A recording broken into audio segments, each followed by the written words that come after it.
वाहिगुरु जी का खालसा वाहिगुरु जी की फतेह। परम सन्मान योग सत्कार योग गुरु की साजी और नवाजी हुई गुरु स्वरूप गुरु खालसा साध संगत जीओ। जगत गुरु श्री गुरु ग्रंथ साहिब जी महाराज जी की पवित्र पावन हजूरी च अमृत वेले तो हाजरियां भर के अपने जीवन दीयां घड़ियां गुरु लेखे ला के सफला कर रहे। नौवें पातशाह जगत गुरु श्री गुरु तेग बहादुर साहिब जी महाराज जी दीयां बख्शिशां दे किरपा दे पात्र हो रहे हो। सतगुरां दी किरपा सदका गुरुदेव दी पवित्र हजूरी विच गुरबाणी पढ़न सुनन ते विचारण दा सुभाग समा सानू सारियां नू प्राप्त हो रहा है। श्री आसा जी दी वार दे शब्द कीर्तन रागी सिंघां दी रसना तो आप जी ने सरवण कीते हन। धन गुरु रामदास सोढ़ी सुल्तान पातशाह जी दी पावन पवित्र उचारण कीती हुई बाणी घोड़ियां ਉਹਦੇ ਵਿੱਚੋਂ ਅੱਜ ਦਾ ਪਾਵਨ ਸ੍ਰੀ ਮੁਖਵਾਕ ਹੁਕਮਨਾਮਾ ਆਪ ਜੀ ਨੇ ਹੁਣੇ ਹੁਣੇ ਸਰਵਣ ਕੀਤਾ ਹੈ। ਘੋੜੀਆਂ ਦੀ ਇਹ ਬਾਣੀ ਜਗਤ ਗੁਰੂ ਸ੍ਰੀ ਗੁਰੂ ਰਾਮਦਾਸ ਜੀ ਮਹਾਰਾਜ ਜੀ ਨੇ ਉਚਾਰਨ ਕੀਤੀ ਹੈ। ਅਕਸਰ ਘੋੜੀਆਂ ਲਾੜੇ ਦੇ ਬਰਾਤ ਚੜ੍ਹਨ ਵੇਲੇ ਸਖੀਆਂ ਵੱਲੋਂ ਗਾਈਆਂ ਜਾਂਦੀਆਂ ਹਨ। गरीब नवाज साहब जी ने जीव रूपी इस्तरी का उस पति पार ब्रह्म परमेश्वर नाल मेल हुंदा विवाह हुंदा उस समय दियां घोड़ियां गाईयां हन। एक इतिहासक वाकियात इस पावन बाणी दे नाल जुड़िया है, मैं आप जी नाल साझा करदा जावां। सतगुरु गुरु नानक साहब दे घर विच गुरु कलगीधर दे पंथ विच बेअंत महापुरुष महान शहीद होए ने। उन्हां महान शहीदां विचों एक महान शहीद सन शहीद बाबा गुरबख्श सिंह जी निहंग सिंह। अज भी तुसी दरबार साहब जाओ, श्री अकाल तख्त साहब दे दर्शन करदे हो। सिख पंथ दी शान श्री अकाल तख्त साहब दे पिछले पासे शहीद बाबा गुरबख्श सिंह जी निहंग सिंह जी दा शहीदी बूंगा है। बाबा गुरबख्श सिंह जी श्री दरबार साहब महाराज जी दे पावन दरबार की सेवा टहल करते ने। गुरु घर दे महान शहीद भाई मनी सिंह जी पासों बाबा गुरबख्श सिंह जी ने गुरमत की विद्या लई गुरबाणी पढ़ी, उन्हां पासों ही खंडे की पौल छकी। रतन सिंह भंगू जी ने लिखा है कि बाबा गुरबख्श सिंह जी निहंग सिंह ने भाई मनी सिंह को जूठा खायो, यानी कि भाई मनी सिंह जी का शीत प्रसाद छकते रहे क्योंकि उस्ताद सन। इस करके महान साधु सन, महान बंदगी वाली रंग रत्ती रूह सन बाबा गुरबख्श सिंह जी। अबदाली ने फौजां लिया करके श्री दरबार साहब ते हमले दीयां तैयारियां कीतियां। बाबा गुरबख्श सिंह जी नूं पता लगा, खबर पहुंची तां शहीद बाबा गुरबख्श सिंह जी ने तैयारी की कि अबदाली दीयां फौजां दा मुकाबला करना। कुछ सिंह कहण लगे जी फौज अबदाली दे कोल बहुत है, आपां इत्थों चले जाइए। बाबा जी ने आख्या दरबार साहब दी राखी लई अपना आपा निशावर करन दा समय। भाई दसो मैं तां हुण इत्थे ही शहीदी पाउणी है ते मौत रूपी लाड़ी विआहणी है, तुसीं दसो तुहाडे चों सरबाला कौन बनेगा? मेरा मैं लाड़ा बनना। एक सिंह उठ के हथ जोड़ के खलोता ते कहन लगा जी बाबा जी मैं आप जी दा सरबाला बनांगा। एक दो सिंह होर उठे, बाबा जी कहन लगे सरबाला तां इक्को ही हुंदा है, बाकी बराती भी चाहिए ने। तकरीबन 30 सिंह बाबा गुरबख्श सिंह जी दे नाल तैयार होए दुश्मन का मुकाबला करने वास्ते। उधर हजारां की गिणती च अबदाली दीयां फौजां ने। 30 ਸਿੰਘ ਕੇਵਲ ਬਾਬਾ ਗੁਰਬਖਸ਼ ਸਿੰਘ ਜੀ ਨਿਹੰਗ ਸਿੰਘ ਜੀ ਦੇ ਨਾਲ ਹਨ। ਬਾਬਾ ਜੀ ਕਹਿੰਦੇ ਵੀ ਲਾੜੀ ਮੌਤ ਵਿਆਹਣੀ ਆ ਤੇ ਮੈਨੂੰ ਸਿਹਰਾ ਨਹੀਂ ਬੰਨਣਾ। ਸਿੰਘ ਜਾ ਕੇ ਫੁੱਲਾਂ ਦਾ ਇੱਕ ਸਿਹਰਾ ਲੈ ਕੇ ਆਏ, ਬਾਬਾ ਜੀ ਦੇ ਸੀਸ ਤੇ ਸਜਾਇਆ ਤੇ ਬਾਬਾ ਜੀ ਜਿਵੇਂ ਲਾੜਾ ਨਹੀਂ ਜਾਂਦਾ ਹੁੰਦਾ ਬਰਾਤ ਨਾਲ ਗੁਰੂ ਘਰ ਮੱਥਾ ਟੇਕਣ, ਤੇ ਏਦਾਂ ਬਾਬਾ ਗੁਰਬਖਸ਼ ਸਿੰਘ ਜੀ ਉਹਨਾਂ 30 ਸਿੰਘਾਂ ਨੂੰ ਨਾਲ ਲਿਆ ਤੇ ਸੱਚਖੰਡ ਸ੍ਰੀ ਹਰਿਮੰਦਰ ਸਾਹਿਬ ਗੁਰੂ ਰਾਮਦਾਸ ਜੀ ਦੇ ਦਰਬਾਰ 'ਚ ਨਮਸਕਾਰ ਕਰਨ ਗਏ। ਸਿੰਘ ਨੂੰ ਬੇਨਤੀ ਕੀਤੀ ਵੀ ਲਾੜਾ ਜਦੋਂ ਬਰਾਤੇ ਚੜ੍ਹਦਾ ਤੇ ਘੋੜੀਆਂ ਗਾਈਆਂ ਜਾਂਦੀਆਂ ਤੇ ਮੇਰੀਆਂ ਵੀ ਤਾਂ ਘੋੜੀਆਂ ਗਾਓ। ਤਾਂ ਉਸ ਵਕਤ ਧੰਨ ਸ੍ਰੀ ਗੁਰੂ ਰਾਮਦਾਸ ਜੀ ਮਹਾਰਾਜ ਜੀ ਦੀ ਇਹ ਪਵਿੱਤਰ ਪਾਵਨ ਬਾਣੀ ਘੋੜੀਆਂ ਇੱਕ ਸਿੰਘ ਨੇ ਪੜ੍ਹੀਆਂ, ਇਹ ਗਾਈਆਂ ਬੜੇ ਪਿਆਰ ਨਾਲ। ਤੇ ਬਾਬਾ ਗੁਰਬਖਸ਼ ਸਿੰਘ ਜੀ ਇਤਨੀ ਬਹਾਦਰੀ ਤੇ ਦਲੇਰੀ ਨਾਲ ਅਬਦਾਲੀ ਦੀਆਂ ਫੌਜਾਂ ਨਾਲ ਲੜੇ ਕਿ ਫੌਜਾਂ ਨੂੰ ਦਰਬਾਰ ਸਾਹਿਬ ਦੇ ਨੇੜੇ ਨਹੀਂ ਲੱਗਣ ਦਿੱਤਾ ਔਰ ਸ਼ਹਾਦਤ ਦਾ ਜਾਮ ਪ੍ਰਾਪਤ ਕਰ ਗਏ। ਐਸੇ ਮਹਾਨ ਸ਼ਹੀਦ ਗੁਰੂ ਕਲਗੀਧਰ ਪਾਤਸ਼ਾਹ ਦੇ ਦਰ ਕਰਦੇ ਹਨ। ਇਹ ਘੋੜੀਆਂ ਬਾਣੀਆਂ ਉਦੋਂ ਵੀ ਗਾਈਆਂ ਗਈਆਂ, ਉਚਾਰਨ ਜਗਤ ਗੁਰੂ ਰਾਮਦਾਸ ਸਾਹਿਬ ਜੀ ਨੇ ਕੀਤੀਆਂ ਹਨ। ਆਓ ਪਾਵਨ ਅੰਮ੍ਰਿਤ ਬਚਨ ਆਪਾਂ ਸਾਰੇ ਰਲ ਮਿਲ ਕੇ ਵਿਚਾਰੀਏ।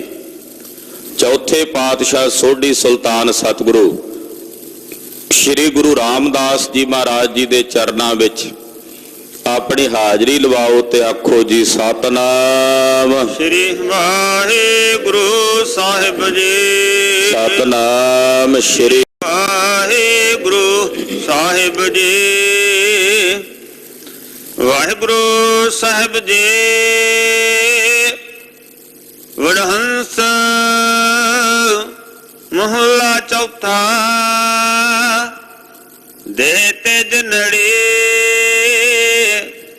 ਹਰ ਨਵ ਰੰਗੀਆ ਰਾਮ। ਧੰਨ ਗੁਰੂ ਰਾਮਦਾਸ ਜੀ ਮਹਾਰਾਜ ਜੀ ਦੇ ਉਚਾਰਨ ਕੀਤੇ ਹੋਏ ਪਵਿੱਤਰ ਅੰਮ੍ਰਿਤ ਬਚਨ ਹਨ।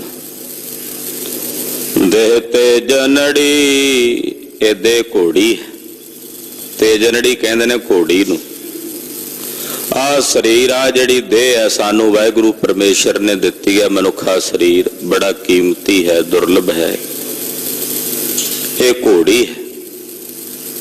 ਪਾਤਸ਼ਾਹ ਕਹਿੰਦੇ ਇਹਦੇ ਤੇ ਪਰਮੇਸ਼ਰ ਦੇ ਨਾਮ ਦਾ ਜਿਹੜਾ ਨਵਾਂ ਰੰਗ ਹੈ ਉਹ ਚ ਘੋੜੀ ਦਾ ਰੰਗ ਹੁੰਦਾ ਨਾ, ਵੀ ਲਾਖੀ ਹੈ, ਨੁਕਰੀ ਹੈ, ਕਾਲੀ ਹੈ, ਕਿਹੜੇ ਰੰਗ ਦੀ ਹੈ?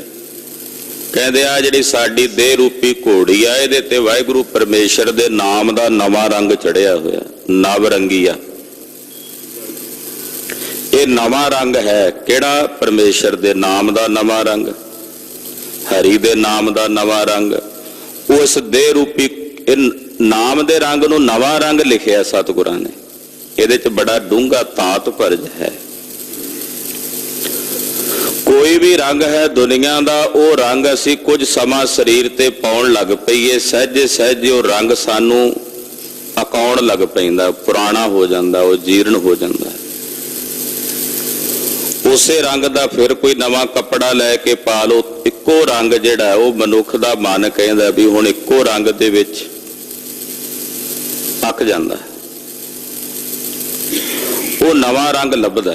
ਕੋਈ ਨਵੇਂ ਰੰਗ ਦਾ ਕੱਪੜਾ ਹੋਵੇ, ਨਵੇਂ ਰੰਗ ਦੀ ਵਸਤੂ ਹੋਵੇ। ਪਰ ਪਰਮੇਸ਼ਰ ਦਾ ਜਿਹੜਾ ਨਾਮ ਹੈ ਉਹ ਰੰਗ ਕਦੇ ਪੁਰਾਣਾ ਨਹੀਂ ਹੁੰਦਾ, ਨਾ ਜੀਰਨ ਹੁੰਦਾ। ਤਦੇ ਸਾਹਿਬ ਨੇ ਨੂੰ ਕਿਹਾ ਲਾਲ ਰੰਗ ਤਿਸ ਕੋ ਲੱਗਾ ਜਿਸ ਕੇ ਵਡ ਭਾਗਾ, ਮੈਲਾ ਕਦੇ ਨਾ ਹੋਵਈ ਨਹਿ ਲਾਗੈ ਦਾਗਾ। ਇਹ ਨਾ ਕਦੇ ਮੈਲਾ ਹੁੰਦਾ, ਨਾ ਇਹਨੂੰ ਕੋਈ ਦਾਗ ਲੱਗਦਾ। ਇਹ ਰੰਗ ਹਮੇਸ਼ਾ ਨਵਾਂ ਰਹਿੰਦਾ, ਨਵ ਰੰਗੀ ਆ। ਇਹਦੇ ਚ ਨਿਤ ਨਵਾਂ ਰੰਗ। ਅੱਜ ਜਪੋ, ਅੱਜ ਜਿਹੜਾ ਰੰਗ ਆਉਣਾ ਕੱਲ ਜਪੋਗੇ, ਕੱਲ ਨਵਾਂ ਆਏਗਾ। ਜਿੰਨੀ ਵਾਰ ਵੀ ਵਾਹਿਗੁਰੂ ਕਹੋਗੇ, ਜਿੰਨੀ ਵਾਰ ਵੀ ਪਰਮੇਸ਼ਰ ਦਾ ਸਿਮਰਨ ਕਰੋਗੇ, ਜਿੰਨੀ ਵਾਰ ਵੀ ਜਾਪ ਜਪੋਗੇ, ਇੱਕ ਵਾਰੀ ਵਾਹਿਗੁਰੂ ਕਹਿਣ ਤੋਂ ਬਾਅਦ ਜਦੋਂ ਦੂਸਰੀ ਵਾਰ ਫੇਰ ਕਹੋਗੇ, ਜੋ ਪਹਿਲੀ ਵਾਰ ਕਹਿ ਕੇ ਰੰਗ ਆਇਆ ਸੀ, ਦੂਜੀ ਵਾਰ ਹੋਰ ਨਵਾਂ ਰੰਗ ਆਏਗਾ। ਹਰ ਛਿਨ ਵਿੱਚ ਉਹ ਰੰਗ ਬਦਲਦਾ ਹੈ, ਹਰ ਛਿਨ ਵਿੱਚ ਉਹ ਰੰਗ ਨਵਾਂ ਪ੍ਰਤੀਤ ਹੁੰਦਾ ਹੈ। ਤੋ ਹਰੀ ਪਰਮੇਸ਼ਰ ਦੇ ਨਾਮ ਦਾ ਜਿਹੜਾ ਨਵਾਂ ਰੰਗ ਹੈ, ਕਹਿੰਦੇ ਉਹ ਸਾਡੀ ਇਸ ਦੇਹ ਰੂਪੀ ਘੋੜੀ ਤੇ ਚੜਿਆ ਹੋਇਆ ਹੈ। ਗੁਰ ਗਿਆਨ ਗੁਰੂ ਹਰ ਮੰਗਿਆ ਰਾਮ। ਗੁਰ ਗਿਆਨ ਦਾ ਇੱਥੇ ਮਤਲਬ ਹੈ ਵੱਡਾ ਗਿਆਨ। ਸਭ ਤੋਂ ਵੱਡਾ ਗਿਆਨ ਕਿਹੜਾ? ਆਤਮਾ ਦਾ ਗਿਆਨ ਹੈ। ਗਿਆਨ ਤਾਂ ਹੋਰ ਵੀ ਬਹੁਤ ਨੇ ਨਾ। ਭਾਈ ਗੁਰਦਾਸ ਜੀ ਕਹਿੰਦੇ ਗਿਆਨਨ ਮੈਂ ਗਿਆਨ ਯਾਰ, ਧਿਆਨਨ ਮੈਂ ਧਿਆਨ ਗੁਰ। ਗੁਰੂ ਦਾ ਦਿੱਤਾ ਹੋਇਆ ਗਿਆਨ ਦੁਨੀਆ ਦੇ ਸਾਰੇ ਗਿਆਨਾਂ ਚੋਂ ਵੱਡਾ ਗਿਆਨ ਹੈ। ਵੱਡਾ ਗਿਆਨ। ਗਿਆਨ ਤਾਂ ਵਸਤੂਆਂ ਦਾ ਵੀ ਹੁੰਦਾ, ਪਦਾਰਥਾਂ ਦਾ ਵੀ ਹੁੰਦਾ, ਸੰਸਾਰ ਦਾ ਵੀ ਹੁੰਦਾ, ਪਰ ਇੱਥੇ ਗੁਰ ਗਿਆਨ ਦੀ ਗੱਲ ਕੀਤੀ, ਵੱਡੇ ਗਿਆਨ ਦੀ ਗੱਲ ਕੀਤੀ ਹੈ। ਔਰ ਉਹ ਵੱਡਾ ਗਿਆਨ ਹੈ ਸਾਡੀ ਨਿਜ ਆਤਮਾ ਦਾ ਗਿਆਨ। ਐਸਾ ਜਿਹੜਾ ਆਪਣੀ ਨਿਜ ਆਤਮਾ ਦਾ ਵੱਡਾ ਗਿਆਨ ਹੈ, ਉਹ ਅਸੀਂ ਆਪਣੇ ਗੁਰੂ ਪਾਸੋਂ ਮੰਗਦੇ ਹਾਂ। ਹੇ ਗੁਰਦੇਵ, ਕਿਰਪਾ ਕਰਕੇ ਸਾਨੂੰ ਸਾਡੇ ਨਿਜ ਸਰੂਪ ਦਾ ਗਿਆਨ ਬਖਸ਼ੋ। ਗਿਆਨ ਮੰਗੀ ਹਰ ਕਥਾ ਚੰਗੀ, ਹਰ ਨਾਮ ਗਤ ਮਿਤ ਜਾਣੀਆਂ। ਜਿੱਥੇ ਗੁਰੂ ਕੋਲੋਂ ਗਿਆਨ ਮੰਗਦੇ ਹਾਂ, ਉੱਥੇ ਮੰਗਦੇ ਆ ਮਹਾਰਾਜ ਸਾਨੂੰ ਤੁਹਾਡੀ ਜਿਹੜੀ ਚੰਗੀ ਕਥਾ ਹੈ, ਹਰੀ ਜੀ ਆਪਣੀ ਚੰਗੀ ਕਥਾ ਵੀ ਸਾਨੂੰ ਬਖਸ਼ੋ, ਆਪਣੀ ਸੋਹਣੀ ਕਥਾ ਸਾਨੂੰ ਪ੍ਰਦਾਨ ਕਰੋ। ਐਸੀ ਕਥਾ ਜਿਸ ਨੂੰ ਸੁਣ ਕੇ ਮਨ ਦੀ ਮੈਲ ਉਤਰ ਜਾਏ, ਐਸੀ ਹਰੀ ਕਥਾ ਮਹਾਰਾਜ ਜਿਹੜੀ ਬੜੀ ਚੰਗੀ ਹੈ, ਬੜੀ ਸੁੰਦਰ ਹੈ, ਅਤੀ ਸੁੰਦਰ ਹੈ। ਐਸੀ ਕਥਾ ਮਹਾਰਾਜ ਜੀ ਆਪ ਜੀ ਕੋਲੋਂ ਅਸੀਂ ਮੰਗਦੇ ਹਾਂ। ਹਰੀ ਜੀ ਆਪ ਜੀ ਦਾ ਨਾਮ ਮੰਗਦੇ ਹਾਂ। ਹਰੀ ਦਾ ਨਾਮ ਹੀ ਇੱਕ ਐਸੀ ਬਰਕਤ ਹੈ ਜਿਹਦੇ ਨਾਲ ਮੁਕਤੀ ਦੀ ਮਰਿਆਦਾ ਦਾ ਪਤਾ ਲੱਗਦਾ ਕਿ ਮੁਕਤੀ ਕਿਵੇਂ ਮਿਲਦੀ ਹੈ। ਹਰ ਨਾਮ ਗਤ ਮਿਤ ਜਾਣੀਆਂ। ਹਰੀ ਦੇ ਨਾਮ ਨਾਲ ਗਤ ਨਾਮ ਹੈ ਮੁਕਤੀ ਦਾ, ਮਿਤ ਨਾਮ ਹੈ ਮਰਿਆਦਾ ਦਾ। ਮੁਕਤੀ ਦੀ ਮਰਿਆਦਾ ਕੀ ਹੈ? ਕਿਸ ਮਰਿਆਦਾ ਦੇ ਨਾਲ ਮੋਕਸ਼ ਦੀ ਪ੍ਰਾਪਤੀ ਹੋ ਸਕਦੀ ਹੈ? ਕਹਿੰਦੇ ਇਹ ਗਿਆਨ ਵੀ ਹਰੀ ਪਰਮੇਸ਼ਰ ਦੇ ਨਾਮ ਚੋਂ ਪ੍ਰਾਪਤ ਹੁੰਦਾ ਹੈ। ਸਭ ਜਨਮ ਸਫਲਿਓ ਕੀਆ ਕਰਤੈ, ਹਰ ਰਾਮ ਨਾਮ ਵਖਾਣੀਆਂ। ਕਰਤਾ ਪੁਰਖ ਨੇ, ਵਾਹਿਗੁਰੂ ਨੇ, ਪਰਮੇਸ਼ਰ ਨੇ ਸਾਡਾ ਜਨਮ ਸਫਲ ਕਰ ਦਿੱਤਾ ਹੈ। ਸਭ ਜਨਮ ਸਫਲਿਓ ਕੀਆ ਕਰਤਾ। ਕਰਤਾ ਪੁਰਖ ਨੇ, ਨਿਰੰਕਾਰ ਨੇ, ਵਾਹਿਗੁਰੂ ਨੇ, ਪਰਮੇਸ਼ਰ ਨੇ ਸਾਡਾ ਸਾਰਾ ਜਨਮ ਸਫਲਾ ਕਰ ਦਿੱਤਾ ਹੈ। ਕਿਵੇਂ ਹੋਇਆ ਜਨਮ ਸਫਲ? ਜ਼ਿੰਦਗੀ ਦੀ ਇਹ ਯਾਤਰਾ ਸਫਲ ਕਿਵੇਂ ਹੋਈ ਹੈ? ਤਾਂ ਕਹਿੰਦੇ ਰਾਮ ਦੇ ਨਾਮ ਨੂੰ ਆਪਣੀ ਰਸਨਾ ਤੋਂ ਵਖਾਣਦੇ ਹਾਂ। ਜਿਸ ਵੇਲੇ ਹਰੀ ਦਾ ਰਾਮ ਨਾਮ ਆਪਣੀ ਰਸਨਾ ਤੋਂ ਵਖਾਣਿਆ, ਜਪਿਆ ਵਾਹਿਗੁਰੂ ਵਾਹਿਗੁਰੂ ਵਾਹਿਗੁਰੂ ਵਾਹਿਗੁਰੂ ਵਾਹਿਗੁਰੂ ਵਾਹਿ, ਇਸ ਨੂੰ ਜਪਦਿਆਂ ਜਪਦਿਆਂ ਵਖਾਣਦਿਆਂ ਸਾਹਿਬ ਨੇ ਸਾਡਾ ਜਨਮ ਸਫਲ ਕਰ ਦਿੱਤਾ। ਹਾਂਜੀ। ਹਰ ਰਾਮ ਨਾਮ ਸਲਾਹ ਹਰ ਪ੍ਰਭ, ਹਰ ਭਗਤ ਹਰ ਜਨ ਮੰਗਿਆ। ਹਰ ਰਾਮ ਨਾਮ ਸਲਾਹੇ ਹਰ ਪ੍ਰਭ। ਹੇ ਭਾਈ, ਹਰੀ ਦਾ ਜਿਹੜਾ ਰਾਮ ਨਾਮ ਹੈ, ਉਸ ਹਰੀ ਪ੍ਰਭੂ ਨੂੰ ਸਲਾਹੋ, ਉਹਨੂੰ ਸਲਾਘੋ, ਯਾਨੀ ਕਿ ਉਹਦੀ ਸਿਫਤ ਕਰੋ, ਉਸ ਦੀਆਂ ਵਡਿਆਈਆਂ ਕਰੋ। ਹਰ ਭਗਤ ਹਰ ਜਨ ਮੰਗਿਆ। ਹਰੀ ਦੇ ਜਿਹੜੇ ਜਨ ਨੇ, ਉਹ ਹਰੀ ਦੀ ਭਗਤੀ ਮੰਗਦੇ ਨੇ ਪਰਮੇਸ਼ਰ ਕੋਲੋਂ। ਹਰੀ ਦੇ ਜਨ ਹਰੀ ਕੋਲੋਂ ਹਰੀ ਦੀ ਭਗਤੀ ਮੰਗਦੇ। ਮਹਾਰਾਜ ਸਾਨੂੰ ਆਪਣੀ ਭਗਤੀ ਬਖਸ਼ੋ, ਆਪਣੀ ਭਗਤੀ ਲਾ ਲਓ। ਮਹਾਰਾਜ ਸਾਨੂੰ ਆਪਣੀ ਭਗਤੀ ਲਾਏ। ਮਹਾਰਾਜ ਆਪਣੀ ਭਗਤੀ ਲਾ ਲਓ। ਸਾਹਿਬ ਜੀ ਆਪਣੀ ਭਗਤੀ ਦਾ ਦਾਨ ਸਾਨੂੰ ਬਖਸ਼ ਦਿਓ। ਹਾਂਜੀ। ਜਨ ਕਹਿ ਨਾਨਕ ਸੁਣੋ ਸੰਤ ਹੋ, ਹਰ ਭਗਤ ਗੋਵਿੰਦ ਚੰਗੀਆ। ਧੰਨ ਗੁਰੂ ਰਾਮਦਾਸ ਜੀ ਮਹਾਰਾਜ ਜੀ ਕਹਿੰਦੇ, ਹੈ ਸੰਤ ਜਨੋ ਸੁਣੋ,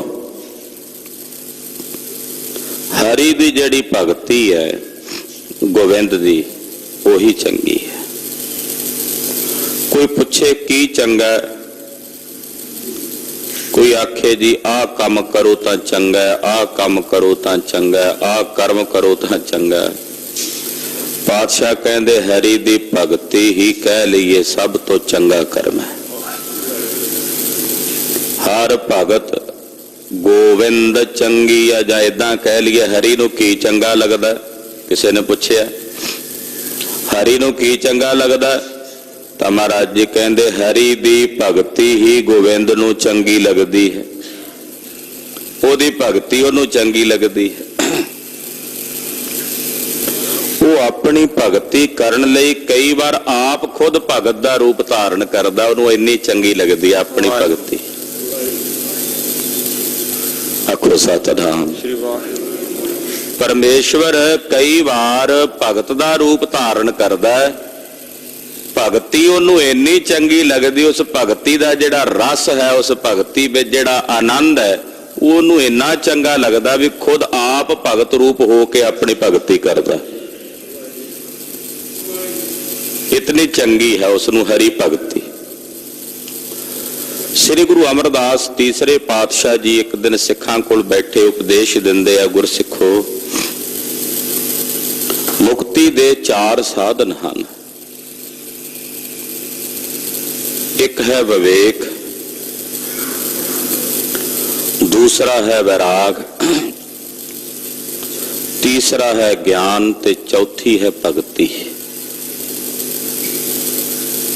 ਗੋਇੰਦਵਾਲ ਸਾਹਿਬ ਚ ਬੈਠੇ ਜਗਤ ਗੁਰੂ ਸ੍ਰੀ ਗੁਰੂ ਅਮਰਦਾਸ ਜੀ ਮਹਾਰਾਜ ਇਹ ਬਚਨ ਕਹਿ ਰਹੇ ਨੇ ਸਿੱਖਾਂ ਨੂੰ।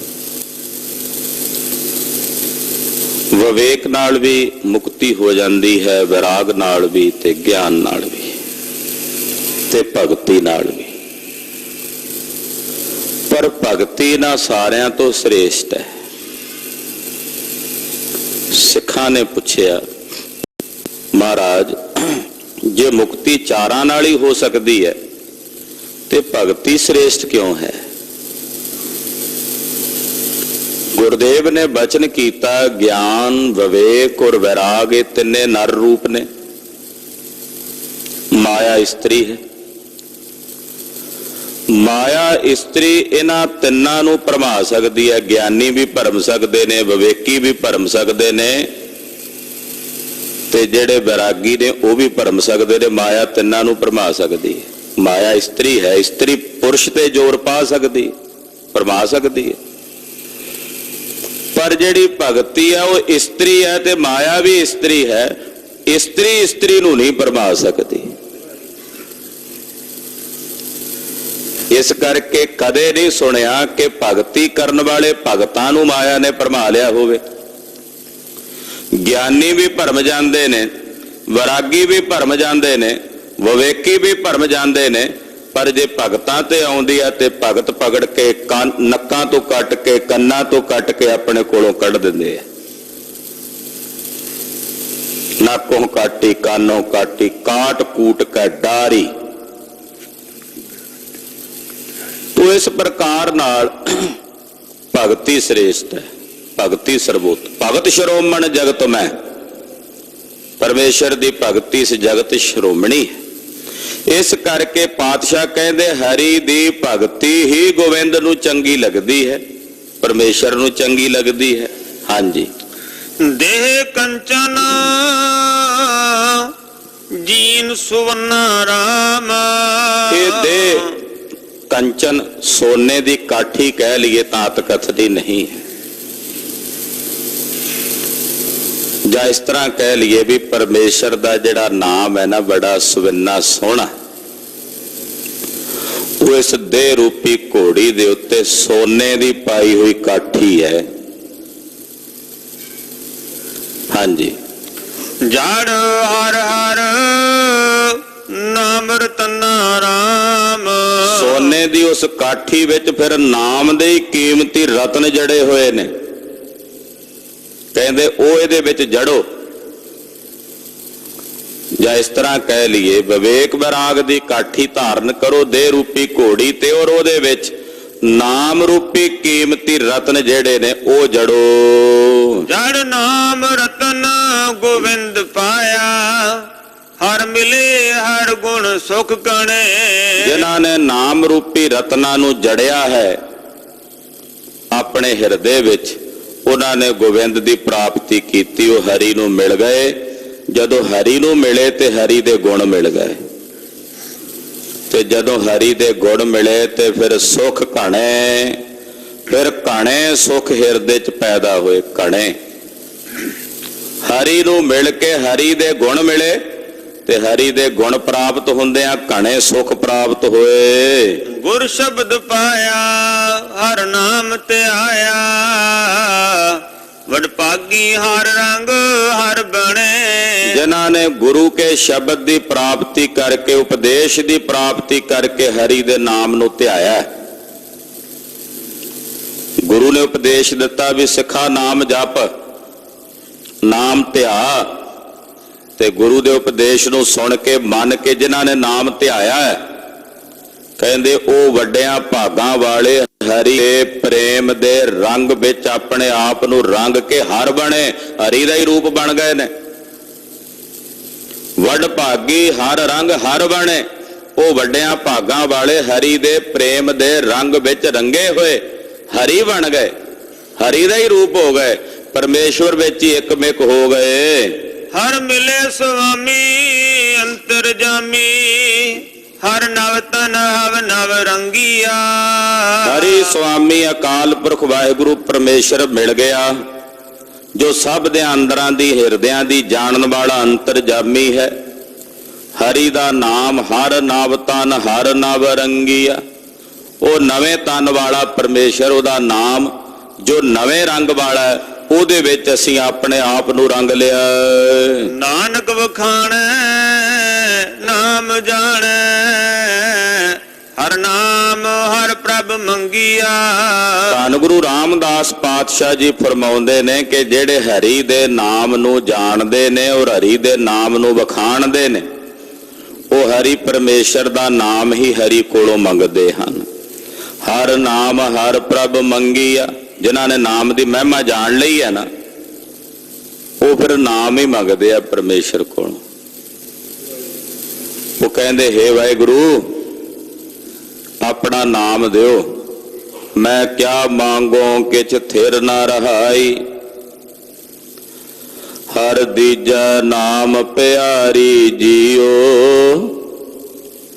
ਮਹਾਰਾਜ ਸਾਨੂੰ ਆਪਣਾ ਨਾਮ ਬਖਸ਼ੋ। ਜਾਚਕ ਜਨ ਜਾਚੈ ਪ੍ਰਭ ਦਾਨ, ਕਰ ਕਿਰਪਾ ਦੇਵੋ ਹਰ ਨਾਮ। ਉਹ ਹਰੀ ਦਾ ਨਾਮ ਹੀ ਹਰੀ ਕੋਲੋਂ ਮੰਗਦੇ ਆ।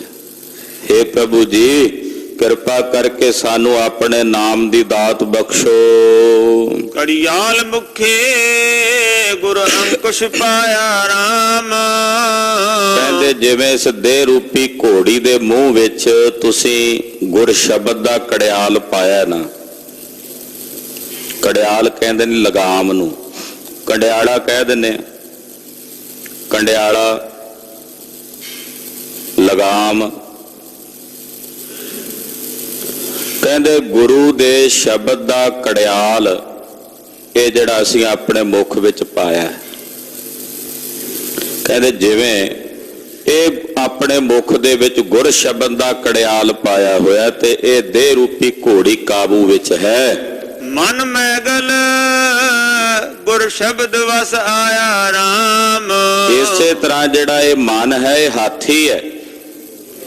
ਮਨ ਰੂਪੀ ਇਸ ਹਾਥੀ ਨੂੰ ਵੀ ਗੁਰੂ ਦੇ ਸ਼ਬਦ ਰੂਪੀ ਕੁੰਡੇ ਨਾਲ ਕਾਬੂ ਕੀਤਾ ਜਾ ਸਕਦਾ, ਹੋਰ ਕੋਈ ਤਰੀਕਾ ਨਹੀਂ।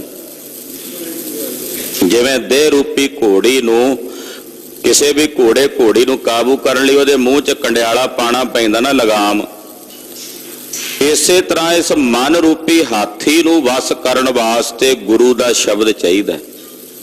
ਗੁਰੂ ਦੇ ਸ਼ਬਦ ਨਾਲ, ਗੁਰੂ ਦੇ ਸ਼ਬਦ ਦੇ ਅੰਕੁਸ਼ ਨਾਲ ਇਸ ਮਨ ਰੂਪੀ ਹਾਥੀ ਨੂੰ ਵਸ ਕੀਤਾ ਜਾਂਦਾ ਹੈ।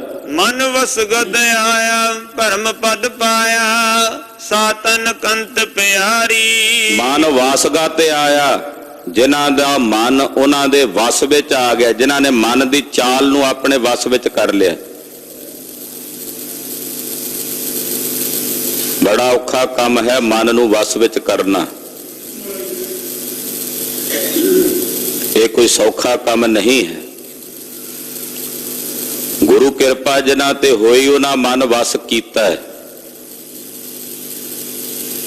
ਔਰ ਜਿਨ੍ਹਾਂ ਦਾ ਮਨ ਉਹਨਾਂ ਦੇ ਵਸ ਵਿੱਚ ਆ ਗਿਆ, ਮਨ ਦੀ ਚਾਲ ਉਹਨਾਂ ਨੇ, ਮਨ ਕਿੰਨਾ ਤੇਜ ਹੈ, ਇਤਨਾ ਸੂਖਸ਼ਮ ਤੇ ਇਤਨਾ ਤੇਜ, ਅੱਖ ਦੇ ਫੋੜ ਚ ਕਿਤੇ ਦੀ ਕਿਤੇ ਜਾ ਪਹੁੰਚਦਾ ਹੈ। ਇਤਨੇ ਤੇਜ ਮਨ ਨੂੰ ਕਾਬੂ ਕਰਨ ਵਾਸਤੇ ਕਿੰਨਾ ਤੇਜ ਹੋਣਾ ਪਵੇਗਾ।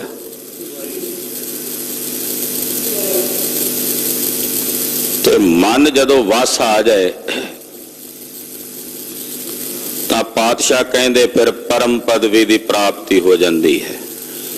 ਮਨ ਵਸਗਾ ਤੇ ਆਇਆ ਪਰਮ ਪਦ ਪਾਇਆ, ਪਰਮ ਪਦਵੀ ਦੀ ਪ੍ਰਾਪਤੀ ਹੋ ਗਈ, ਸ੍ਰੇਸ਼ਟ ਪਦਵੀ ਦੀ ਪ੍ਰਾਪਤੀ ਹੋ ਗਈ ਜਦੋਂ ਮਨ ਵਸ ਵਿੱਚ ਆਇਆ। ਮਨ ਦੇ ਤਿੰਨ ਪ੍ਰਕਾਰ ਕਹੀਏ, ਫੁਰਨਿਆਂ ਕਫੁਰਨਿਆਂ ਨੂੰ ਮਨ ਕਹਿੰਦੇ ਆ। ਇੱਕ ਮਨ ਹੈ ਚੇਤਨ ਮਨ,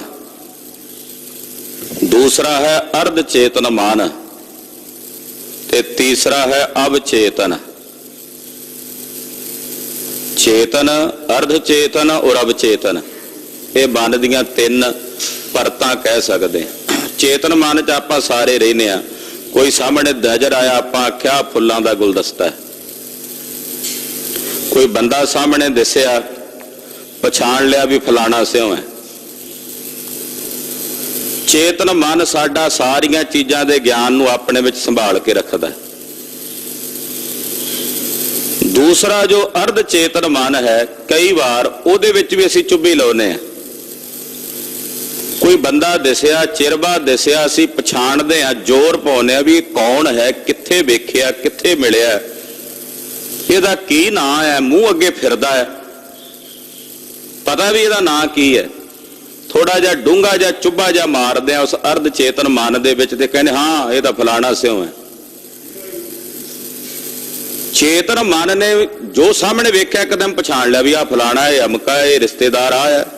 ਅਰਧ ਚੇਤਨ ਮਨ ਕੁਝ ਕੁ ਜ਼ੋਰ ਪਾਉਣ ਦੇ ਉੱਤੇ ਯਾਦ ਆ ਗਿਆ ਵੀ ਇਹ ਫਲਾਣਾ, ਉੱਥੇ ਤੱਕ ਵੀ ਪਹੁੰਚ ਹੈ। ਜਿਹੜਾ ਅਵਚੇਤਨ ਮਨ ਹੈ ਉੱਥੇ ਤੱਕ ਸਾਡੀ ਪਹੁੰਚ ਨਹੀਂ ਹੈ, ਉੱਥੇ ਤੱਕ ਸਾਡੀ ਗੰਮਤਾ ਨਹੀਂ ਹੈ। ਜਿਸ ਵਕਤ ਉਸ ਅਵਚੇਤਨ ਮਨ ਦੇ ਵਿੱਚ ਸਾਧਨਾ ਕਰਦਿਆਂ ਉਸ ਨੂੰ ਜਾਗਰਤ ਕਰਦਾ ਹੈ, ਉਹ ਜਾਗਰਤ ਹੁੰਦਾ ਤਾਂ ਉਹਦੇ ਵਿੱਚ ਤਿੰਨਾਂ ਲੋਕਾਂ ਦਾ ਗਿਆਨ ਪਿਆ ਹੋਇਆ। ਫਿਰ ਉਹ ਤਿੰਨਾਂ ਲੋਕਾਂ ਦੀਆਂ ਬਾਤਾਂ ਕਰਨ ਲੱਗ ਪੈਂਦਾ, ਫਲਾਣੇ ਥਾਂ ਤੇ ਆਹ ਹੋਇਆ, ਅਮਕੇ ਤੇ ਆਹ ਹੋਇਆ, ਮੈਂ ਇੱਥੇ ਬੈਠਾ ਵੇਖ ਕੇ ਕਹਿ ਸਕਦਾ। ਉਹ ਅਵਚੇਤਨ ਮਨ ਹੈ, ਉਹ ਸਾਧਨਾ ਦੁਆਰਾ ਜਾਗਰਤ ਹੁੰਦਾ ਹੈ, ਜਿਸ ਨੂੰ ਸੁਪਰ ਪਾਵਰ ਵਾਲਾ ਮਨ ਕਹਿੰਦੇ ਆ। ਜਦੋਂ ਉਹ ਵਸ ਵਿੱਚ ਆ ਜਾਏ ਤਾਂ ਫਿਰ ਜਗ ਜੀਤ ਵਾਲੀ ਖੇਡ ਬਣ ਜਾਂਦੀ ਹੈ। ਮਨ ਜੀਤਾ ਜਗ ਜੀਤ। ਮਨ ਵਸਗਾ ਤੇ ਆਇਆ ਪਰਮ ਪਦ ਪਾਇਆ, ਮਨ ਵਸ ਵਿੱਚ ਆ ਗਿਆ, ਅਸੀਂ ਪਰਮ ਪਦਵੀ ਨੂੰ ਪ੍ਰਾਪਤ ਕਰ ਲਿਆ। ਤੇ ਜਿਸ ਵੇਲੇ ਪਰਮ ਪਦਵੀ ਨੂੰ ਪ੍ਰਾਪਤ ਕੀਤਾ, ਜਿਨ੍ਹਾਂ ਨੇ ਪਰਮ ਪਦਵੀ ਨੂੰ ਪ੍ਰਾਪਤ ਕੀਤਾ, ਸਾਧਨ ਕੰਤ ਪਿਆਰੀ, ਉਹ ਜੀਵ ਜਿਹੜੇ ਉਹ ਜਿਨ੍ਹਾਂ ਨੇ ਮਨ ਵਸ ਚ ਕਰ ਲਿਆ, ਉਹ ਫਿਰ ਉਸ ਰੱਬ ਨੂੰ ਪਿਆਰੇ ਲੱਗਦੇ ਆ, ਪਰਮੇਸ਼ਰ ਨੂੰ ਪਿਆਰੇ ਲੱਗਦੇ ਆ, ਜਿਨ੍ਹਾਂ ਨੇ ਮਨ ਨੂੰ ਆਪਣੇ ਵਸ ਵਿੱਚ ਕਰ ਲਿਆ। ਅਸੀਂ ਕਹਿੰਦੇ ਆ ਸਾਡਾ ਮਨ ਨਹੀਂ ਪਿਆ ਕਰਦਾ ਗੁਰੂ ਘਰ ਜਾਈਏ, ਸਾਡਾ ਮਨ ਨਹੀਂ ਪਿਆ ਕਰਦਾ ਮੈਂ ਬਾਣੀ ਪੜ੍ਹਾਂ, ਮਨ ਨਹੀਂ ਪਿਆ ਮੰਨਦਾ ਕੰਮ ਕਰਾਂ। ਜਿਹੜਾ ਮਨ ਨਹੀਂ ਮੰਨਦਾ ਨਾ, ਕਹਿੰਦਾ ਵੀ ਆਹ ਨਹੀਂ ਕਰਨਾ, ਮਨ ਦੇ ਆਖੇ ਲੱਗੇ, ਉਹ ਹੈ ਮਨ ਮੋਖ।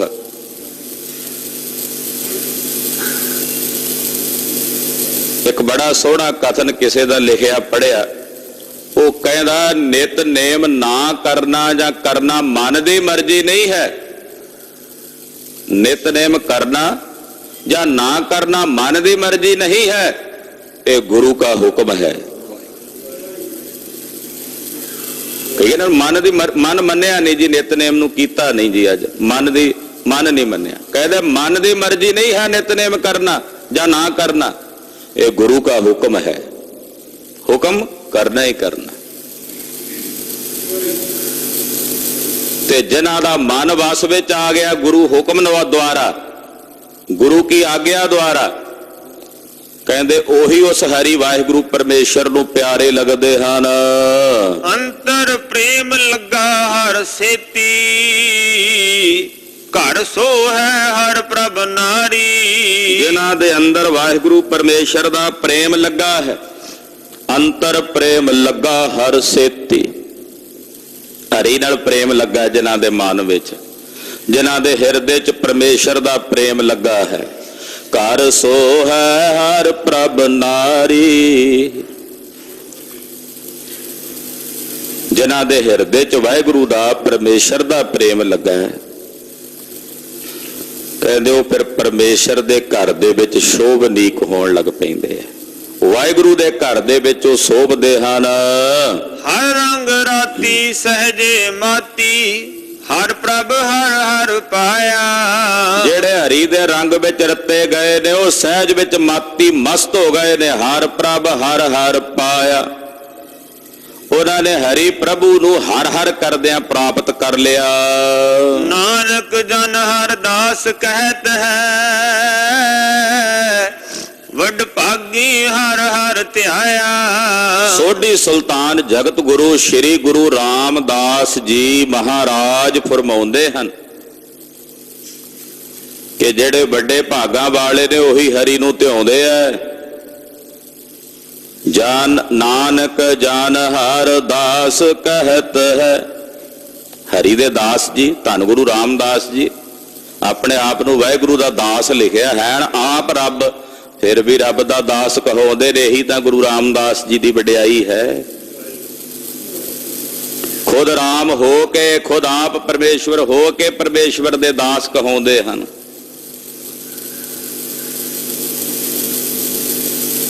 ਕਹਿੰਦੇ ਜਿਹੜੇ ਵੱਡੇ ਭਾਗਾਂ ਵਾਲੇ ਨੇ ਉਹੀ ਹਰੀ ਨੂੰ ਧਿਆਉਂਦੇ ਆ।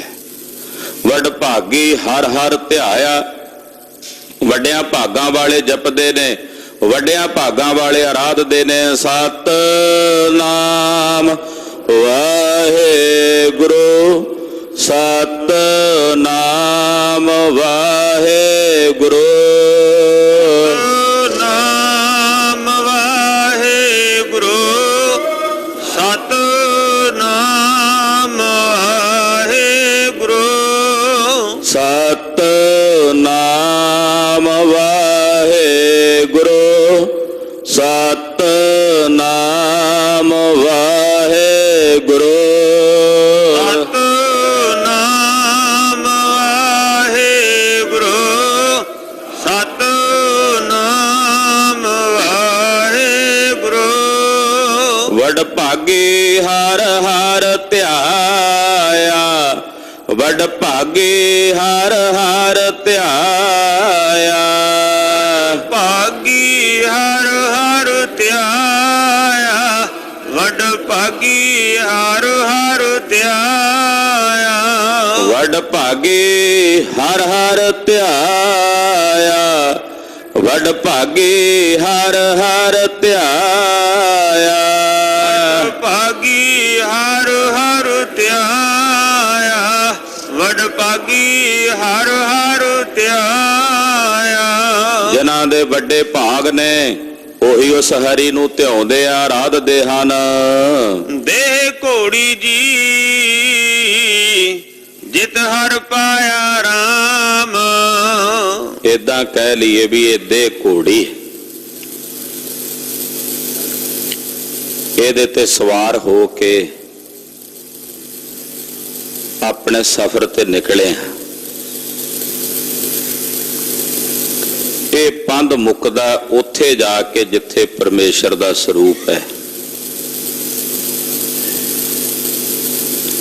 ਜੇ ਉਸ ਸਰੂਪ ਤੱਕ ਨਹੀਂ ਪਹੁੰਚੇ, ਇਹ ਸਰੀਰ ਰੂਪੀ ਘੋੜੀ ਬਿਨਸ ਜਾਏ ਤਾਂ ਯਾਤਰਾ ਸੰਪੂਰਨ ਨਹੀਂ ਹੋਈ, ਸਫਲ ਨਹੀਂ ਹੋਈ। ਉਹਦੇ ਲਈ ਫਿਰ ਦੂਸਰਾ ਜਨਮ ਹੈ। ਔਰ ਜ਼ਰੂਰੀ ਨਹੀਂ ਕਿ ਹੁਣ ਇਹ ਦੇਹ ਰੂਪੀ ਘੋੜੀ ਫਿਰ ਦੁਬਾਰਾ ਮਿਲੇ। ਕਿਆ ਜਾਣੀਏ ਜਿਸ ਵੇਲੇ ਇਹ ਦੇਹ ਰੂਪੀ ਘੋੜੀ ਛੁੱਟਣੀ ਹੈ, ਉਸ ਵੇਲੇ ਕੀ ਫੁਰਨਾ ਸੀ ਮਨ 'ਚ। ਉਹ ਫੁਰਨਾ ਹੁਣ ਕਿਸ ਦੇਹ ਵਿੱਚ ਲੈ ਜਾਏ, ਕਿਸ ਸਰੀਰ ਵਿੱਚ ਲੈ ਜਾਏ, ਇਹ ਪਰਮੇਸ਼ਰ ਜਾਣੇ। ਇਹ ਦੇਹ ਰੂਪੀ ਘੋੜੀ ਹੀ ਇੱਕ ਐਸਾ ਸਾਧਨ ਹੈ ਜਿਸ ਦੁਆਰਾ ਉਸ ਪਾਰ ਬ੍ਰਹਮ ਪਰਮੇਸ਼ਵਰ ਦੇ ਸਰੂਪ ਦੀ ਪ੍ਰਾਪਤੀ ਹੋ ਸਕਦੀ ਹੈ। ਹੋਰ ਕਿਸੇ ਦੇਹ ਨੂੰ ਵਾਹਿਗੁਰੂ ਨੇ ਪ੍ਰਵਾਨ ਹੀ ਨਹੀਂ ਕੀਤਾ ਆਪਣੇ ਵਿੱਚ ਅਭੇਦ ਹੋਣ ਵਾਸਤੇ, ਕਿਉਂਕਿ ਇਹ ਦੇਹ ਹੀ ਕਰਮ ਭੂਮੀ ਹੈ। ਬਾਕੀ ਦੁਨੀਆ ਦੀਆਂ ਜਿਤਨੀਆਂ ਜੋਨੀਆਂ ਨੇ ਸਭ ਭੋਗ ਜੋਨੀਆਂ ਨੇ, ਉਹ ਕਰਮ ਭੂਮੀਆਂ ਨਹੀਂ ਹਨ, ਕਰਮ ਜੋਨੀਆਂ ਨਹੀਂ ਹਨ। ਉਹ ਤਾਂ ਆਪਣੇ ਕੀਤੇ ਕਰਮਾਂ ਨੂੰ ਭੋਗ ਰਹੇ ਨੇ, ਕੁੱਤੇ ਬਣ ਕੇ, ਬਿੱਲੇ ਬਣ ਕੇ, ਕਾਂ ਬਣ ਕੇ, ਸੂਰ ਬਣ ਕੇ, ਉਹ ਤਾਂ ਆਪਣੇ ਕਰਮਾਂ ਨੂੰ ਭੋਗ ਰਹੇ ਨੇ। ਕੇਵਲ ਕਰਮ ਜੋਨੀ ਇਹ ਮਨੁੱਖਾ ਸਰੀਰ ਹੈ। ਉਹ ਭੋਗ ਜੋਨੀਆਂ ਨੇ, ਇਹ ਕਰਮ ਜੋਨੀ। ਕਰਮ ਜੋਨੀ ਵੀ ਔਰ ਭੋਗ ਜੋਨੀ ਵੀ ਹੈ। ਭੋਗ ਵੀ ਰਹੇ ਆਪਣੇ ਕਰਮ ਔਰ ਅੱਗੇ ਲਈ ਕਰ ਵੀ ਰਹੇ ਹਾਂ। ਇਹ ਦਾਤ ਮਨੁੱਖਾ ਸਰੀਰ ਨੂੰ ਹੀ ਪ੍ਰਾਪਤ ਹੈ, ਕਿਸੇ ਹੋਰ ਦੇਹ ਨੂੰ ਨਹੀਂ। ਪਾਤਸ਼ਾਹ ਕਹਿੰਦੇ ਦੇਹ ਰੂਪੀ ਘੋੜੀ ਤੇ ਚੜ ਕੇ ਸਵਾਰ ਹੋ ਕੇ ਅਸੀਂ ਹਰੀ ਦੇ ਸਰੂਪ ਨੂੰ ਪ੍ਰਾਪਤ ਕੀਤਾ। ਦੇਹ ਘੋੜੀ ਜੀ ਜਿਤ ਹਰ ਪਾਇਆ ਰਾਮ, ਦੇਹ ਘੋੜੀ ਜੀ ਜਿਤ ਹਰ ਪਾਇਆ ਰਾਮ, ਦੇਹ ਘੋੜੀ ਜੀ ਜਿਤ ਹਰ ਪਾਇਆ ਰਾਮ, ਦੇਹ ਘੋੜੀ ਜੀ ਜਿਤ ਹਰ ਪਾਇਆ ਰਾਮ, ਦੇਹ ਘੋੜੀ ਜੀ ਜਿਤ ਹਰ ਪਾਇਆ ਰਾਮ, ਦੇਹ ਘੋੜੀ ਜੀ ਜਿਤ ਹਰ ਪਾਇਆ ਰਾਮ, ਦੇਹ ਘੋੜੀ ਜੀ ਜਿਤ ਹਰ ਪਾਇਆ ਰਾਮ, ਦੇਹ ਘੋੜੀ ਜੀ ਜਿਤ ਹਰ ਪਾਇਆ ਰਾਮ। ਇਹਦੀ ਚਾਲ ਵੀ ਘੋੜੀਆਂ ਵਾਂਗੂ ਹੈ। ਜਿਵੇਂ ਬੀਬੀਆਂ ਰਲ ਕੇ ਘੋੜੀਆਂ ਗਾਉਂਦੀਆਂ ਨਾ, ਹੇਕ ਜੀ ਲਾ ਕੇ, ਦੇ ਘੋੜੀ ਜੀ ਜਿਤ ਹਰ ਪਾਇਆ ਰਾਮ। ਇਹ ਦੇ ਘੋੜੀ ਹੈ ਜਿਸ ਤੇ ਸਵਾਰ ਹੋ ਕੇ ਹਰੀ ਅਕਾਲ ਪੁਰਖ ਵਾਹਿਗੁਰੂ ਪਰਮੇਸ਼ਰ ਦੇ ਸਰੂਪ ਨੂੰ ਪ੍ਰਾਪਤ ਕਰਨਾ ਹੈ। ਮਿਲ ਸਤਿਗੁਰੂ ਜੀ ਮੰਗਲ ਗਾਇਆ ਰਾਮ। ਵੇਖੋ ਤੁਕਬੰਦੀ ਜਗਤ ਗੁਰੂ ਗੁਰੂ ਰਾਮਦਾਸ ਜੀ ਮਹਾਰਾਜ ਜੀ ਵਰਗਾ ਕਿਹੜਾ ਕਵੀ ਹੋ ਸਕਦਾ ਹੈ।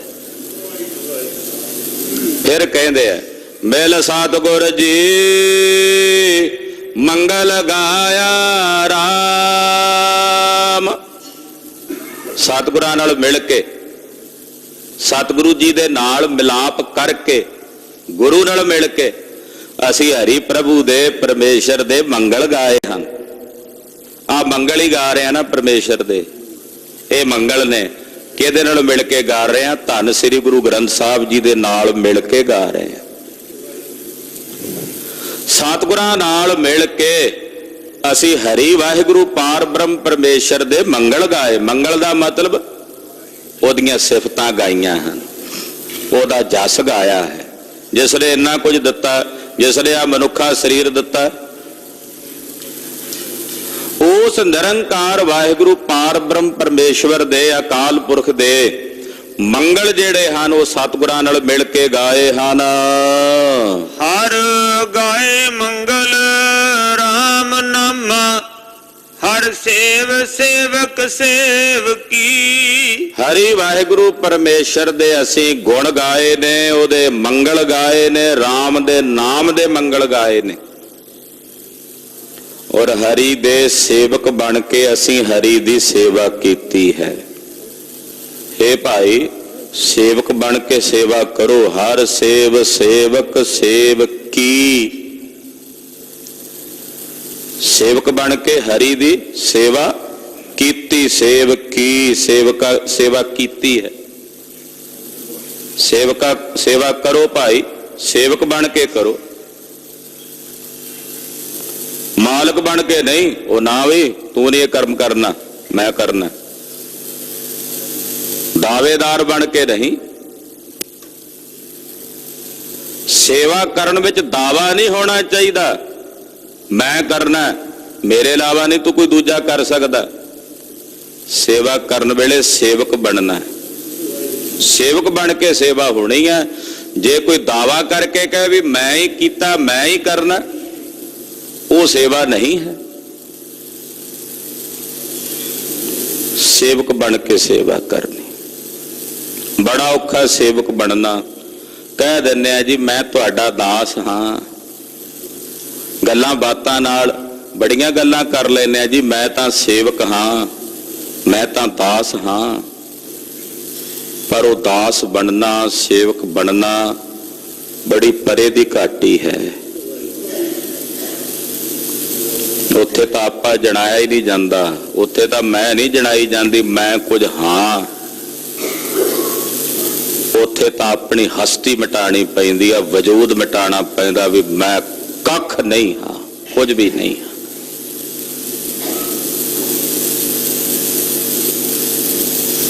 ਚਮਕੌਰ ਸਾਹਿਬ ਦੇ ਪਾਵਨ ਸਥਾਨ ਦੀ ਸੇਵਾ ਕਰਾਉਣ ਵਾਲੇ ਗੁਰਮੁਖ ਗੁਰਸਿੱਖ, ਸੇਵਾ ਹੋਈ, ਦਰਬਾਰ ਬਣ ਗਿਆ। ਗ੍ਰੰਥੀ ਸਿੰਘ ਨੂੰ ਕਿਹਾ ਅਰਦਾਸ ਕਰ, ਮੇਰਾ ਕੱਖ ਨਾ ਰਹੇ, ਮੇਰੀ ਸਾਰੀ ਕੁਲ ਨਾਸ ਹੋ ਜਾਏ। ਉਹ ਕਹਿੰਦੇ ਮਹਾਰਾਜ ਇਹ ਕੀ ਕਹਿੰਦੇ ਹੋ? ਆਖਿਆ ਕੱਲ ਨੂੰ ਕੋਈ ਪੈਦਾ ਹੋ ਕੇ ਮੇਰੀ ਕੁਲ 'ਚ ਦਾਵਾ ਨਾ ਕਰੇ ਵੀ ਸਾਡੇ ਬਾਪੂ ਦੇ ਗੁਰੂ ਘਰ ਬਣਾਇਆ, ਸਾਡਾ ਹੱਕ ਹੈ। ਇੱਥੇ ਤਾਂ ਹਸਤੀ ਮਿਟਾਉਣੀ ਪੈਂਦੀ ਹੈ। ਪਾਤਸ਼ਾਹ ਕਹਿੰਦੇ ਸੇਵਕ ਬਣ ਕੇ ਸੇਵਾ ਕਰੀਏ, ਮਾਲਕ ਬਣ ਕੇ ਨਹੀਂ, ਦਾਅਵੇਦਾਰ ਹੋ ਕੇ ਨਹੀਂ, ਸੇਵਕ ਬਣ ਕੇ। ਹਾਂਜੀ। ਪ੍ਰਭ ਜਾਏ ਪਾਵੇ ਰੰਗ ਮਹਿਲੀ, ਹਰ ਰੰਗ ਮਾਣੈ ਰੰਗ ਕੀ। ਪ੍ਰਭ ਜਾਏ ਪਾਵੇ ਰੰਗ ਮਹਿਲੀ, ਉਹਨਾਂ ਨੂੰ ਰੰਗ ਮਹਿਲ ਦੀ, ਪਰਮੇਸ਼ਰ ਦਾ ਜਿਹੜਾ ਸਰੂਪ ਹੈ ਨਾ, ਉਹ ਬੜਾ ਸੁੰਦਰ ਸਰੂਪ ਹੈ। ਉਹਦੇ ਮਹਿਲ ਦੇ ਸਰੂਪ ਨੂੰ ਉਹ ਪ੍ਰਾਪਤ ਕਰ ਲੈਂਦੇ ਨੇ ਜਿਨ੍ਹਾਂ ਨੇ ਹਰੀ ਦੇ ਰੰਗ ਨੂੰ ਮਾਣਿਆ। ਹਰ ਰੰਗ ਮਾਣ, ਜਿਹੜੇ ਹਰੀ ਦਾ ਰੰਗ ਮਾਣਦੇ ਨੇ। ਰੰਗ ਕੀ, ਉਹਨਾਂ ਦੇ ਸਾਹਮਣੇ ਦੁਨੀਆ ਦੇ ਰੰਗ ਕੀ ਨੇ? ਹਰੀ ਦੇ ਨਾਮ ਦੇ ਰੰਗ ਦੇ ਸਾਹਮਣੇ ਦੁਨੀਆ ਦਾ ਰੰਗ ਕੀ ਹੈ? ਕੱਖ ਵੀ ਨਹੀਂ। ਉਹ ਰਸ ਆਵਾ, ਇਹ ਰਸ ਨਹੀਂ ਭਾਵਾ। ਜਿਨ੍ਹਾਂ ਨੂੰ ਉਹ ਰਸ ਆ ਗਿਆ, ਉਹਨਾਂ ਨੂੰ ਆਹ ਰਸ ਨਹੀਂ ਪਾਉਂਦੇ। ਜਿਨ੍ਹਾਂ ਨੇ ਹਰੀ ਦੇ ਨਾਮ ਰੰਗ ਨੂੰ ਮਾਣ ਲਿਆ, ਉਹਨਾਂ ਲਈ ਦੁਨੀਆ ਦੇ ਰੰਗ ਕੀ ਹਨ? ਕੁਝ ਵੀ ਨਹੀਂ। ਹਰ ਰੰਗ ਮਾਣ ਰੰਗ ਕੀ, ਹਰੀ ਦੇ ਨਾਮ ਰੰਗ ਨੂੰ ਜਿਨ੍ਹਾਂ ਮਾਣ ਲਿਆ, ਉਹਨਾਂ ਲਈ ਦੁਨੀਆ ਦੇ ਰੰਗ ਕੀ ਨੇ? ਯਾਨੀ ਕਿ ਕੁਝ ਵੀ ਨਹੀਂ। ਬਾਦਸ਼ਾਹ ਕਹਿੰਦਾ ਦੇ ਦਿੰਦੇ ਆ ਤੁਹਾਨੂੰ ਰਾਜ ਭਾਗ, ਦੇ ਦਿੰਦੇ ਆ ਤੁਹਾਨੂੰ ਸੂਬੇਦਾਰੀਆਂ, ਵਿਆਹ ਦਿੰਦੇ ਆ ਆਪਣੀਆਂ ਧੀਆਂ ਦੇ ਡੋਲੇ ਤੁਹਾਨੂੰ ਦੇ ਦਿੰਦੇ ਆ। ਪਰ ਅੱਗੋਂ ਜਵਾਬ ਦਿੰਦੇ ਦੀਵਾਨ ਭਾਈ ਮਤੀ ਦਾਸ ਜੀ ਵਰਗੇ ਗੁਰਮੁਖ, ਐ ਬਾਦਸ਼ਾਹ, ਜਿਹੜਾ ਰੰਗ ਅਸੀਂ ਨੌਵੇਂ ਪਾਤਸ਼ਾਹ ਦੇ ਚਰਨਾਂ 'ਚੋਂ ਮਾਣਿਆ, ਉਹਦੇ ਸਾਹਮਣੇ ਆ ਤੇਰੇ ਦਿੱਤੇ ਹੋਏ ਜਿਹੜੇ ਤੂੰ ਰੰਗ ਦੇਣਾ ਚਾਹੁੰਦਾ, ਇਹ ਕੀ ਨੇ? ਇਹ ਕੱਖ ਵੀ ਨਹੀਂ ਹੈ, ਇਹ ਤਾਂ ਕੁਝ ਵੀ ਨਹੀਂ ਹਨ। ਜਿਸ ਰੰਗ ਵਿੱਚ, ਜਿਸ ਆਨੰਦ ਵਿੱਚ ਅਸੀਂ ਝੂਲਦੇ ਹਾਂ, ਉਹਦੇ ਸਾਹਮਣੇ ਦੁਨੀਆ ਦੀ ਬਾਦਸ਼ਾਹਤ ਦਾ ਰੰਗ ਵੀ ਫਿੱਕਾ ਹੈ, ਫਿੱਕਾ ਹੈ। ਹਾਂਜੀ। ਗੁਣ ਰਾਮ ਗਾਏ ਮਨ ਸੁਭਾਏ, ਹਰ ਗੁਰਮਤੀ ਮਨ ਧਿਆਇਆ। ਜਿਨ੍ਹਾਂ ਨੇ ਰਾਮ ਦੇ ਗੁਣ ਗਾਏ ਨੇ ਉਹਨਾਂ ਦਾ ਮਨ ਸ਼ੋਭਨੀਕ ਹੋ ਗਿਆ। ਹਰੀ ਨੂੰ ਗੁਰੂ ਕੀ ਮੱਤ ਲੈ ਕੇ ਉਹਨਾਂ ਨੇ ਆਪਣੇ ਮਨ ਵਿੱਚ ਧਿਆਇਆ। ਗੁਰੂ ਦੀ ਮੱਤ ਲੈ ਕੇ ਹਰੀ ਨੂੰ ਆਪਣੇ ਮਨ ਵਿੱਚ ਗੁਰਮੁਖਾਂ ਨੇ ਧਿਆਇਆ ਹੈ। ਜਨ ਨਾਨਕ ਹਰ ਕਿਰਪਾ ਧਾਰੀ, ਦੇ ਘੋੜੀ ਚੜ ਹਰ ਪਾਇਆ। ਧੰਨ ਗੁਰੂ ਰਾਮਦਾਸ ਜੀ ਕਹਿੰਦੇ ਹਰੀ ਨੇ ਸਾਡੇ ਤੇ ਕਿਰਪਾ ਕੀਤੀ ਹੈ। ਇਸ ਦੇਹ ਰੂਪੀ ਘੋੜੀ ਤੇ ਚੜ ਕੇ ਅਸੀਂ ਹਰੀ ਵਾਹਿਗੁਰੂ ਪਰਮੇਸ਼ਰ ਦੇ ਸਰੂਪ ਦੀ ਪ੍ਰਾਪਤੀ ਕਰ ਲਈ ਹੈ। ਦੇਹ ਘੋੜੀ ਜੀ ਜਿਤ ਹਰ ਪਾਇਆ ਰਾਮ, ਦੇਹ ਘੋੜੀ ਜੀ ਜਿਤ ਹਰ ਪਾਇਆ ਰਾਮ, ਦੇਹ ਘੋੜੀ ਜੀ ਜਿਤ ਹਰ ਪਾਇਆ ਰਾਮ, ਦੇਹ ਘੋੜੀ ਜੀ ਜਿਤ ਹਰ ਪਾਇਆ ਰਾਮ, ਦੇਹ ਘੋੜੀ ਜੀ ਜਿਤ ਹਰ ਪਾਇਆ ਰਾਮ, ਦੇਹ ਘੋੜੀ ਜੀ ਜਿਤ ਹਰ ਪਾਇਆ ਰਾਮ, ਘੋੜੀ ਜੀ ਜਿਤ ਹਰ ਪਾਇਆ ਰਾਮ, ਦੇਹ ਘੋੜੀ ਜੀ ਜਿਤ ਹਰ ਪਾਇਆ ਰਾਮ, ਜਿਤ ਹਰ ਪਾਇਆ ਰਾਮ, ਜਿਤ ਹਰ ਪਾਇਆ ਰਾਮ,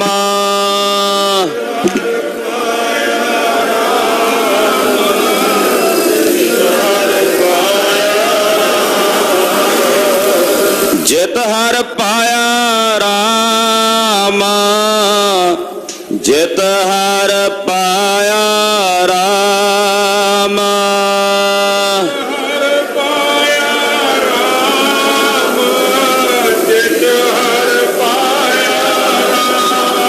ਵਾਹਿਗੁਰੂ ਵਾਹਿਗੁਰੂ ਵਾਹਿਗੁਰੂ ਵਾਹਿਗੁਰੂ,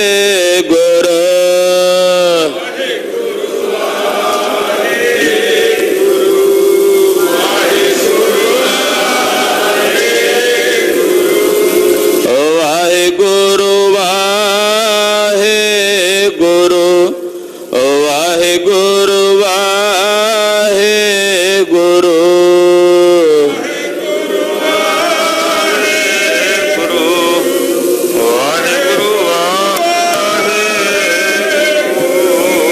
ਵਾਹਿਗੁਰੂ ਜੀ ਕਾ ਖਾਲਸਾ, ਵਾਹਿਗੁਰੂ ਜੀ ਕੀ ਫਤਿਹ।